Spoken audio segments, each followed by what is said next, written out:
আশিকে রাসূলের দিকে চোখ দেন, সেই চোখগুলো উপরে ফেলা হবে, ঠিক কিনা? কারণ এখনো সুন্নি জামাত জিন্দা আছে। বাতিলেরা আমাদের আকাবেরদের আপনারা যেভাবে হুমকি দিলেন লেখার মাধ্যমে আমরা চোখে দেখেছি, আমাদের উস্তাদুল উলামা আল্লামা কাজী মুঈনুদ্দিন আশরাফী মাদ্দাজিল্লাহুল আলী এবং মুফতি ফজলুল হক সহ বড় আলেম যেভাবে আমাদের শহীদ নুরুল ইসলাম ফারুকী রহমতুল্লাহ আলাইকে শহীদ করেছেন, সেভাবে বলে তারা ওনারা দুজনকে শহীদ করবেন। নাউজুবিল্লাহ বলেন না। বেদাতি হিসেবে বেদাতি দুজনকে কদে সেইভাবে যেভাবে নুরুল ইসলাম ফারুকীকে মেরে ফেলা হয়েছে, সেভাবে এরা দুজনকে এইভাবে মেরে ফেলা হবে। জোরে বলেন না, আরো জোরে বলেন। এটা আমাদের জন্য শুভ লক্ষণ নয়। এখনো চেয়ারে আসে নাই, এর আগে মাজার ভাঙা শুরু হয়ে গেছে। এটা আমি জাহাঙ্গীর হুজুর 20 বছর আগে বলেছিলাম, কোন বাতিলেরা যদি এই দেশে একবার ক্ষমতা পায়, এদের প্রধান টার্গেট থাকবে মাজার ভাঙা। সেই কাজ বরাবর হয়ে যাচ্ছে, কোনো বিবৃতি নাই আল্লাহর ওলিদের মাজার ভাঙার জন্য। শুধু তাই নয়,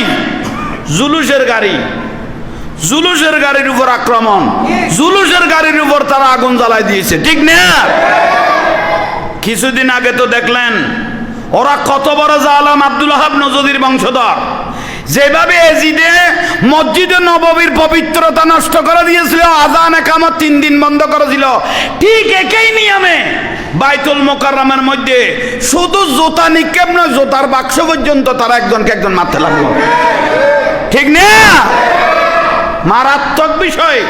বাইতুল মুকাররম মসজিদের মধ্যে জুতা মারামারি, অথচ ওস্তাদুল উলামা আমার পাশে বসা, মসজিদের মধ্যে কেউ যদি আল মসজিদ বাইতুল্লাহ আল্লাহর ঘরের মধ্যে কেউ যদি একটা দুনিয়াবি কথা বলে, কবুল হয়েছে এরকম 40 বছরের নাকি চলে যায়।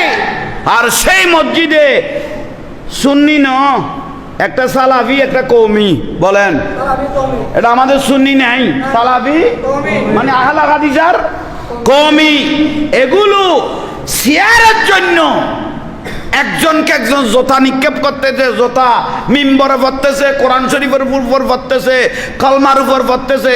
কত বড় জালিম এগুলো! দেখেন, এগুলো ক্ষমতার জন্য, শেয়ারের জন্য কত পাগল। সুন্নি জামাত এ পর্যন্ত নিজের গর্দান দিয়ে এসেছেন, তবু ইসলামকে জয় করে ছেড়েছেন, ঠিক না? এজিদের কাছে যেভাবে ইমাম হোসেন রাদিয়াল্লাহু তাআলা আপোষ করে নাই, সুন্নিরাও এ বাতিলদের সাথে কোনোদিন আপোষ করবে না। এদের সাথে আমাদের মাসালাগত কোনো দ্বন্দ্ব নাই, এদের সাথে ডাইরেক্ট আমাদের আকীদাগত দ্বন্দ্ব, ঠিক না? জুলুস বন্ধ করে দেওয়ার জন্য, বাংলার জমিনের মাজার ভাঙার জন্য, মাজারওয়ালার টাকা দিয়ে তোদের বাতিলের মাদ্রাসাগুলো চলে। মন্দির কেন পাহারা দিচ্ছস? মন্দির পাহারা না দিয়ে তোমাদের হুজুরগুলোকে পাহারা দে, অনেক ছাত্র বলৎকার থেকে বেঁচে যাবে, ঠিক না? মন্দির পাহারা না দিয়ে তোদের হুজুরগুলোকে একটু পাহারা দে, অনেক কোমলমতি ছেলেরা ওই বলৎকার থেকে বেঁচে যাবে, ঠিক না? তোমাদেরকে মন্দির পাহারা দিয়ে আমাদেরকে মাজার পূজারি বলতে বলতে আজকে তারা মন্দিরের দারোয়ান হয়েছে, ঠিক না? সুন্নিদেরকে মাজার পূজারি বলতে বলতে আজকে তারা মন্দিরের পাহারা দিচ্ছে, দারোয়ান, মন্দিরের দারোয়ান। আমার রসুল কোনো মন্দিরকে পাহারা দিয়ে বলে নাই। এগুলো আমাদের জন্য বড় দুঃখের বিষয়।